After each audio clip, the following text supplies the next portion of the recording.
नमस्कार, मी शिवाजी कुंभार. तर मी या मठाची थोडी तुमच्याकडनं माहिती घेण्यासाठी आलेलो आहे. तर ह्या मठाची माहिती मला सांगावी तुम्ही. तर अगोदर तुमचं नाव जाणून घ्यायचं आहे मला. तानाजी सुभाष चव्हाण. असं आहे का? आणि तुमच्या सोबत आहेत काय? ते वडील आहेत. वडील आहेत काय? तुमचं नाव काय बाबा? सुभाष बाबूराव चव्हाण. सुभाष बाबूराव चव्हाण. चव्हाण.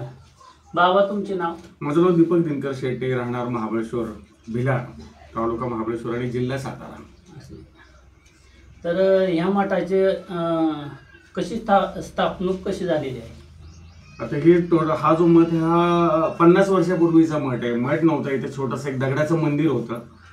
त्या मंदिराची सेवा तात्यांनी केली आणि ह्यांनी म्हणजे त्यांच्या मुलांनी वगैरे केली, पण त्याचा जीर्णोद्धार करता आला नाही.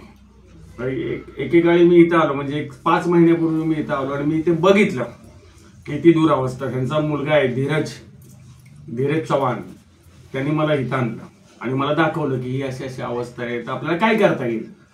त्यावरती मी सुरुवात केली. प्रथम इथं आलो, बघितलं. त्यानंतर मी माझ्या घरी महाबळेश्वरला गेल्यानंतर पहाटे 3 वाजता एक आवाज आला की मला अंधारातून उजेडात आणा. मग मी 3:30ला तिथून निघालो. सरासरी 6 वाजेपर्यंत मी इथं पोहोचल्यानंतर मी लगेच कामाला सुरुवात केली. कामाला सुरुवात करताना यांचं खूप मोठं सहकार्य मला लाभलं. या गावातल्या लोकांचं, तात्यांचं, त्यांच्या मुलांचं, त्यांच्या नातवंडांचं. आणि मग इथं सगळं जंगल होतं, ते जंगल तोड केली. त्यानंतर मग हे डेव्हलप करायला सुरुवात केली. एक एक करत आज 5 महिन्यामध्ये करीबाने 6.5-7 लाख रुपये टाकून हे डेव्हलप केलं. इथं दर गुरुवारी कोणाचं ना कोणाचं बाहेरच्या लोकांचं अन्नदान असतं. पौर्णिमेला आम्ही सगळे मिळून अन्नदान करतो आणि लोकांचं येणं जाणं कंटिन्यू चालू असतं.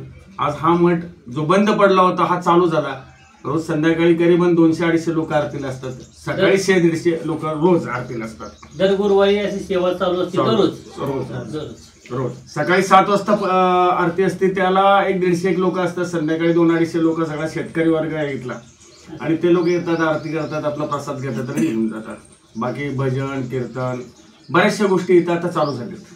ही थोडक्यात असं की तुमच्यामुळे ह्याला सुद्धा देवाची सेवा करायला मिळाली म्हणायचं थोडक्यात.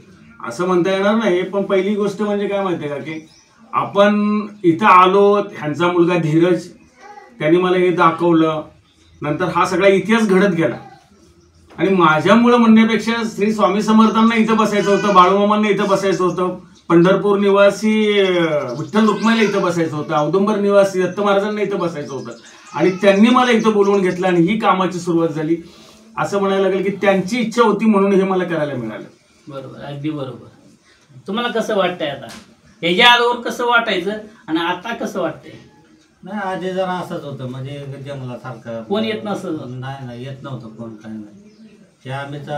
ते आमचं वडील तिथले 4-2 माणसं थोडी सेवा करायला चालतं. सेवा दर्शनी करायला तेवढं रात होतं. बाकी ह्याच्या अगोदर असं कार्यक्रम वगैरे काय काय होत नाही, नाही? काय भजन वगैरे होत काय? होतं. वर्षातून एक कार्यक्रम व्हायचा. दत्त जयंतीला इथं कार्यक्रम व्हायचा अन्नदानाचा. छोटासा कार्यक्रम व्हायचा. 100-200 लोक आपली ह्या वस्तीवरची येऊन तो अन्नदान करा तेवढं. पण या वर्षाच्या दत्त जयंतीला ज्यावेळेस इथं मी दत्त जयंतीला आलो, गुरुपौर्णिमेला आलो आणि पहिलं जे अन्नदान झालं त्याच्यामध्ये जवळजवळ एक 1,500 लोक इथे जेवले.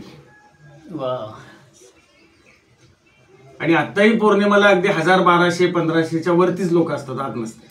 भरपूर लोक.